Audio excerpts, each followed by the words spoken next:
Good morning and good evening. How are you everybody? നിങ്ങൾ എല്ലാവരും സുഖമായിരിക്കുന്നു എന്ന് വിശ്വസിക്കുന്നു. പ്രഭാതവന്ദനവും സന്ധ്യാവന്ദനവും. Hope you all are doing well. തക്ക സമയത്തുയർത്തുന്ന ദൈവം, The God who exhort you in the due time. അത് ഭയങ്കര ഒരു വചനമാണ്. It's a wonderful word.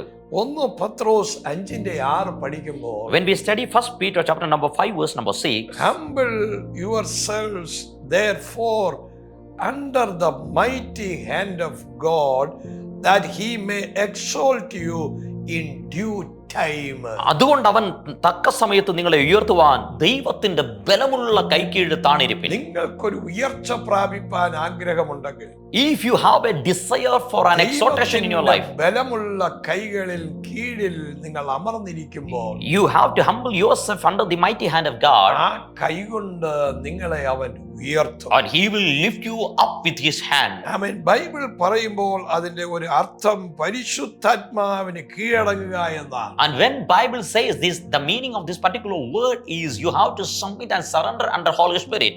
ജീവിതത്തിൽ ഉയർച്ചയാണോ നിങ്ങൾ ആഗ്രഹിക്കുന്നത്? Do you desire a blessing and exhortation in your life? ദൈവ പാദപീഠത്തിൽ നിങ്ങൾ ഇരിക്കുമ്പോൾ, Once you surrender yourself at the feet of God, ആ കർത്താവ് നിങ്ങൾക്ക് വലിയൊരു ഉയർച്ച തരും. and God will give a mighty exhortation in your life. ദൈവത്തിന് വിധേയപ്പെടുക.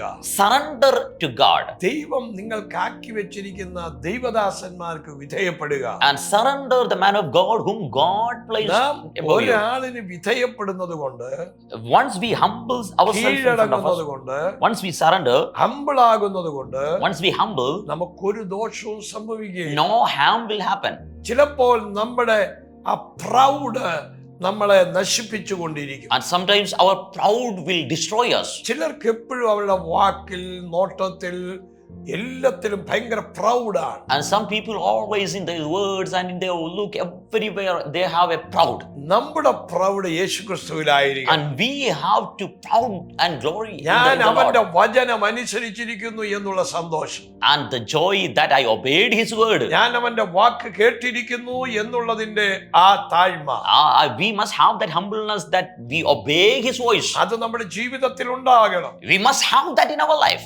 ആമേൻ. തക്ക സമയത്ത് ഉയർത്തുന്ന ദൈവം, The God who exhorts us in the due time. അതുകൊണ്ട് അവൻ തക്ക സമയത്ത് ഉയർത്തുവാൻ അവന്റെ ബലമുള്ള കൈക്കീഴിൽ താണിരിപ്പീൻ. So humble yourself therefore under the mighty hand of God, that he may exhort you in due time. നമുക്ക് പ്രാർത്ഥിക്കാം. So let's pray. ഞങ്ങളുടെ കർത്താവേ, Our Lord, അങ്ങയുടെ ബലമുള്ള കൈക്കീഴിൽ താണിരിപ്പാൻ ഞങ്ങളെ സഹായിക്കണമേ. help us to surrender and submit ourselves into your mighty hand. ഞങ്ങളുടെ ജീവിതത്തിൽ ഒരു humbleness ഉണ്ടാകണമേ. Lord, give a humbleness in our life. ഇപ്പോൾ ഈ കേൾക്കുന്ന ജനത്തിന് ഒരു അനുഗ്രഹമാക്കണമേ. Right now, those who are listening us, let this അങ്ങയുടെ message be a blessing. കരങ്ങളിലേക്ക് ഞങ്ങളെ ഏൽപ്പിക്കുന്നു daddy. Daddy, we surrender ourselves in your hand. യേശുവിൻ നാമത്തിൽ തന്നെ In Jesus' name we pray. ദൈവത്തിന്റെ ബലമുള്ള കരങ്ങളിൽ താണിരിപ്പീൻ. Humble yourself under the mighty hand of God, അവൻ നിങ്ങളെ ഉയർത്തും. and he will exhort you. God bless you.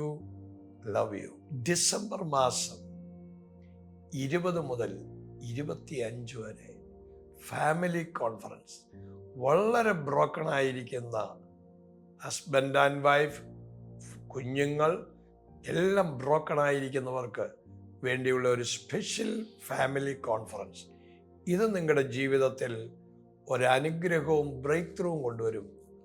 മറക്കാതെ ഇയർലി രജിസ്റ്റർ ചെയ്ത് മീറ്റിങ്ങിന് വരാൻ ഓർപ്പിക്കുന്നു.